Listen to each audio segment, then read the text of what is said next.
Bismillahirrahmanirrahim. Alhamdulillah wassalatu wassalamu ala Rasulillah wa ala alihi wa sahbihi wa man walah. Amma ba'd. Sahabat-sahabat, ikhwan dan akhwat yang dimuliakan oleh Allah Subhanahu wa taala, dalam kesempatan yang lalu kita telah mengangkat dan mengutip salah satu hadis Nabi sallallahu alaihi wasallam yang diriwayatkan oleh Al-Imam At-Tirmidzi rahimahullahu ta'ala, di mana Nabi sallallahu alaihi wasallam mengatakan, ma dhi'bani ja'i'ani ursila fi ghanamin bi afsada laha min hirsil mar'i 'alal mali wasyarafi lidinihi. Bahwasanya tidaklah dua ekor serigala yang lapar yang dilepaskan ke dalam kawanan domba itu lebih merusak, lebih menghancurkan daripada hasrat, ketamakan, kerakusan seorang manusia terhadap harta dan kedudukan, di mana kerakusan terhadap keduanya itu akan sangat merusak kepada agama sang manusia itu, sang insan tersebut. Dan kita juga sudah mengangkat firman Allah Subhanahu wa taala yang menegaskan kepada kita bahwa harta dan anak keturunan yang Allah berikan kepada kita itu adalah fitnah, adalah ujian dari Allah Subhanahu wa taala. Allah Subhanahu wa taala mengatakan, wa'lamu annama amwalukum wa auladukum fitnah, dan ketahuilah bahwasanya harta benda dan anak-anak keturunan kalian itu semuanya adalah fitnah, adalah ujian dari Allah Subhanahu wa ta'ala. Karena itu tidak mengherankan ketika kemudian para ulama salaf rahimahumullah sangat mengkhawatirkan diri mereka ketika menghadapi ujian harta itu. Jadi mereka tidak mencela harta itu, tetapi mereka mengkhawatirkan diri mereka ketika harus berhadapan dengan ujian yang bernama harta itu. Umar ibn Khattab radhiyallahu ta'ala anhu dikisahkan tentang beliau apabila beliau menyaksikan keberhasilan kaum muslimin, keberhasilan pasukan kaum muslimin menaklukkan kota demi kota, wilayah demi wilayah dalam jihad-jihad mereka. Umar ibn Khattab radhiyallahu ta'ala anhu itu seringkali menangis. Beliau menangis sambil mengatakan, ma habasallahu hadha an nabiyhi sallallahu alaihi wasallam wa an Abi Bakrin li syarrin aradahu Allahu bihima wa atahu Umar iradatal khairi lahu. Beliau katakan, tidaklah Allah Subhanahu wa ta'ala menahan pencapaian atas penaklukan ini dari nabinya sallallahu alaihi wasallam dan dari Abu Bakar radhiyallahu taala anhu lantaran ingin menakdirkan sesuatu yang buruk kepada mereka berdua, lalu kemudian memberikan takdir yang baik untuk Umar radhiyallahu taala anhu. Jadi dalam pernyataan ini Umar radhiyallahu ta'ala anhu menunjukkan kepada kita, menunjukkan kekhawatirannya dan rasa takutnya atas ujian keberhasilan yang Allah berikan, yang Allah takdirkan di zaman beliau. Karena kita tahu bahwa di zaman Nabi sallallahu alaihi wasallam penaklukan itu tidak terjadi seperti yang terjadi di masa Umar ibn Khattab radhiyallahu taala anhu. Meskipun Nabi sallallahu alaihi wasallam ketika itu mendapatkan kemenangan-kemenangan ya, dalam berbagai pertempuran, sehingga pada akhirnya beliau berhasil menaklukkan kota Mekah secara damai. Kemudian di zaman Abu Bakar As-Siddiq radhiyallahu taala anhu juga ya bisa dikatakan nyaris tidak terjadi penaklukan seperti yang terjadi di masa Umar Ibn Khattab radhiyallahu taala anhu. Ya, lantaran beliau juga disibukkan oleh usaha-usaha untuk melakukan konsolidasi internal di tengah kaum muslimin, apalagi dengan terjadinya proses kemurtadan ya, sebagian orang di zaman itu, dan adanya kelompok-kelompok yang menolak untuk membayar zakat ya, kepada khalifah pada waktu itu, sehingga penaklukan yang berhasil diraih oleh Umar ibn Khattab radhiyallahu taala anhu adalah merupakan satu hal yang tidak terjadi pada era sebelumnya di zaman Nabi SAW dan di zaman Abu Bakar As-Siddiq radhiyallahu taala anhu. Nah, itulah yang kemudian membuat Umar melihat semua keberhasilan itu dengan satu perspektif yang sangat luar biasa sebagai seorang hamba Allah Subhanahu wa taala, di mana beliau mengatakan bahwa ketika Allah Subhanahu wa taala menahan dan tidak menakdirkan terjadinya penaklukan ini di zaman Nabi SAW dan di zaman Abu Bakar, itu bukan berarti Allah Subhanahu wa taala sedang menetapkan satu takdir yang buruk untuk beliau berdua. Dan ketika itu ditakdirkan oleh Allah Subhanahu wa taala terjadi di zaman Umar, di zaman pemerintahannya, bukan berarti pula bahwa itu adalah satu pertanda bahwa Allah sedang menetapkan takdir yang baik untuknya, sedang menghendaki kebaikan untuknya. Dan tentu ini adalah satu pernyataan yang sangat-sangat tawadhu dari seorang Umar. Ya, Umar itu siapa? Ya, sahabat mulia Nabi SAW yang sudah mendapatkan jaminan surga dari Rasulullah SAW. Umar adalah khalifah kedua di antara deretan Khulafaur Rasyidun. Umar adalah orang yang disebutkan oleh para ulama sebagai seorang sahabat yang mulia, sehingga beberapa wahyu Allah Subhanahu wa taala kepada Nabi Muhammad SAW itu sejalan ya, dan sesuai dengan apa yang disampaikan oleh Umar ya, kepada Nabi Shallallahu Alaihi Wasallam. Tetapi dengan semua kemuliaan itu, justru beliau merendahkan dirinya di hadapan Allah Subhanahu wa taala ketika menyaksikan keberhasilan, kesuksesan pasukan-pasukan kaum muslimin di zamannya menaklukkan berbagai tempat, termasuk di antaranya adalah Baitul Maqdis pada waktu itu. Beliau justru melihat itu dengan sudut pandang yang lain, dengan cara pandang yang lain. Cara pandang seorang hamba yang khawatir, yang takut kepada Allah Subhanahu wa taala atas karunia keberhasilan itu. Beliau katakan bahwa ketika Allah tidak menetapkan terjadinya penaklukan ini di zaman Nabi SAW dan di zaman Abu Bakar, itu sama sekali bukan pertanda bahwa Allah menghendaki keburukan untuk Nabi SAW dan Abu Bakar.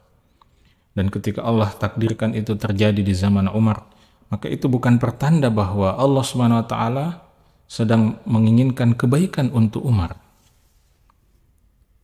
Subhanallah, kita lihat bagaimana seorang hamba yang sejati, ya, beliau tidak mengangkat dirinya,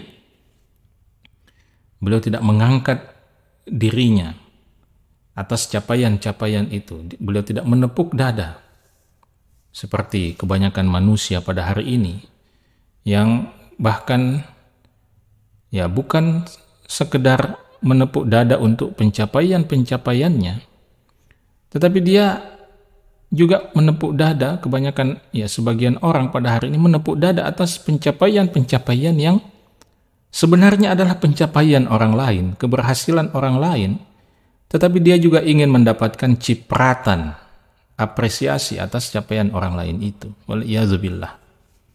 Ini seperti orang yang mengenakan pakaian yang sebenarnya tidak layak untuk dia pakai. Ya. Ada banyak contoh semacam itu. Orang-orang yang diberikan amanah sebagai pemimpin, sebagai penanggung jawab, ya, seringkali juga melakukan seperti itu. Ya. Capaian-capaian yang sesungguhnya adalah keberhasilan orang lain, tetapi juga dianggap sebagai keberhasilan dirinya secara pribadi. Dalam level atau dalam ruang lingkup akademik juga sering terjadi seperti itu. Ya, di mana para akademisi yang senior seringkali menepuk dada dan mengklaim capaian-capaian riset, capaian-capaian penelitian orang lain yang mungkin adalah murid-muridnya atau junior-juniornya, itu diklaim juga sebagai bagian dari capaiannya. Wal'iyadzubillah. Maka kita belajar dari Umar Ibn Khattab radhiyallahu ta'ala anhu. Ketika beliau mencapai atau mendapatkan capaian-capaian itu, beliau justru khawatir. Beliau mengkhawatirkan dirinya. Apakah dia sanggup untuk menyelesaikan, sanggup untuk lolos dan lulus dari ujian keberhasilan, ujian dunia yang Allah takdirkan, yang Allah berikan kepada beliau. Karena itu, sekali lagi, para ulama salaf rahimahumullah, mulai dari sahabat Nabi SAW hingga ke generasi sesudahnya, mereka adalah sekumpulan manusia saleh yang begitu khawatir dengan capaian-capaian dunia, termasuk diantaranya adalah capaian-capaian harta mereka. Karena itu mereka selalu waspada, mereka selalu hati-hati dengan keberhasilan-keberhasilan yang Allah takdirkan kepada mereka. Yahya bin Mu'adz rahimahullahu ta'ala pernah mengatakan, ad-dirhamu aqrabun. Ad-dirhamu aqrabun. Dirham itu ibaratnya seperti seekor kalajengking. Ya, dirham, Anda bisa ganti dirham itu dengan dolar, rupiah, atau harta dunia itu. Kekayaan dunia itu ibaratnya adalah aqrabun, seperti seekor kalajengking. Fa illam tuhsin ruqyatahu fala ta'khudhu. Karena dunia, karena harta itu seperti kalajengking, kata Yahya bin Mu'adz, fa illam tuhsin ruqyatahu fala ta'khudhu. Kalau engkau tidak pandai, tidak mahir untuk meruqyahnya, ya, meruqyahnya kan itu kalau kita tersengat kalajengking, ya, cara pengobatannya yang paling pertama itu adalah dengan meruqyahnya, meruqyah. Nah, karena dunia, harta itu seperti kalajengking, maka kata Yahya bin Mu'adz, kalau Anda tidak pandai, tidak mampu, tidak mahir untuk meruqyahnya, fala ta'khudhu, maka jangan Anda ambil dia. Kenapa? Fa innahu illa daghaka qatalaka summuhu. Karena kalau engkau mengambil dunia itu, mengambil dirham itu, sementara engkau tidak pandai untuk menaklukkannya, tidak pandai untuk meruqyahnya, tidak pandai untuk menggunakannya sebagaimana mestinya, maka kalau dia menyengat Anda, maka qatalaka summuhu, maka dia akan membunuh Anda dengan racunnya, dengan bisanya. Nah, begitulah dunia itu. Jadi dunia, harta itu, kalau kita tidak bisa, tidak pandai menaklukkannya, meruqyahnya, menggunakannya dengan baik, maka dia akan menyengat kita dengan bisanya sampai kita mati. Tetapi yang mati adalah bukan fisik kita, yang mati adalah rohani kita. Yang mati adalah hati kita. Maka ditanyalah Yahya bin Mu'adz, ma ruqyatuhu? Kalau gitu apa ruqyahnya? Ya. Kalau meruqyah sengatan kalajengking, ya kita bisa membaca surah Al-Fatihah. Ya, membaca beberapa ayat dari surah Al-Baqarah misalnya. Nah, tapi kalau dirham, kalau dunia, kalau harta itu gimana ruqyahnya? Kata Yahya bin Mu'adz mengatakan, akhdhuhu min hillihi wa wad'uhu fi haqqihi. Meruqyah, ya, atau cara menaklukkan, cara meruqyah dirham itu adalah dengan mengambilnya, mendapatkannya dari sumbernya yang halal, lalu kemudian menggunakannya pada jalan yang hak, pada jalan yang seharusnya, menyalurkannya pada jalan, pada jalur yang semestinya. Jadi itu dua rahasia inilah yang akan membuat harta itu, yang akan membuat dinar, dirham, dolar, rupiah, dunia yang Allah berikan pada kita, itulah yang akan bisa membuat semuanya itu menjadi sesuatu yang terpuji, sesuatu yang akan menyelamatkan kita di dunia dan akhirat, yaitu dengan kita mengambilnya dari jalan yang halal, kemudian menggunakannya pada jalan yang semestinya, memberikannya kepada siapa saja yang berhak terhadap harta itu. Dalam kesempatan lain, Yahya bin Mu'adz juga pernah mengatakan, musibatani lil 'abdi fi malihi 'inda mautihi la tasma'ul khalaiqu bimithlihima. Kata Yahya bin Mu'adz tentang seorang hamba yang dikaruniai harta oleh Allah Subhanahu wa taala, musibatani lil 'abd. Ada dua musibah bagi seorang hamba, fi malihi, terkait hartanya, inda mautihi, pada saat kematiannya, di mana dua musibah ini la tasma'ul khalaiqu bimithlihima, di mana kedua musibah ini seluruh makhluk di alam semesta ini belum pernah mendengarkan musibah yang sehebat itu, yang semenakutkan itu. Dua musibah yang apa? Yang akan menimpa orang-orang yang diberi harta oleh Allah Subhanahu wa taala. Nah, apa kedua musibah itu? Yu'khadhu minhu kulluhu. Musibah pertama, ketika manusia itu mati, maka seluruh hartanya akan diambil. Apakah ada di antara kita yang ketika meninggal dunia kemudian bisa mengambil atau bisa membawa hartanya pulang bersamanya dalam kematian? Tidak ada. Seluruh harta itu diambil. Diambil oleh siapa? Diambil oleh Allah Subhanahu wa taala atau diambil oleh orang-orang yang kita tinggalkan, oleh keluarga, oleh anak, istri kita, oleh sanak kerabat kita. Ya, dan tidak ada satupun dari harta itu yang kemudian kita bawa bersama untuk kita nikmati di alam kubur kita. Ya, kecuali ya dalam keyakinan khurafat, ya, beberapa agama di luar Islam yang kemudian mengasumsikan bahwa harta itu bisa dimanfaatkan oleh si mayit, sehingga mereka menguburkan si mayit itu dengan sejumlah kekayaannya. Tetapi selebihnya pun diambil oleh mereka, oleh para ahli warisnya.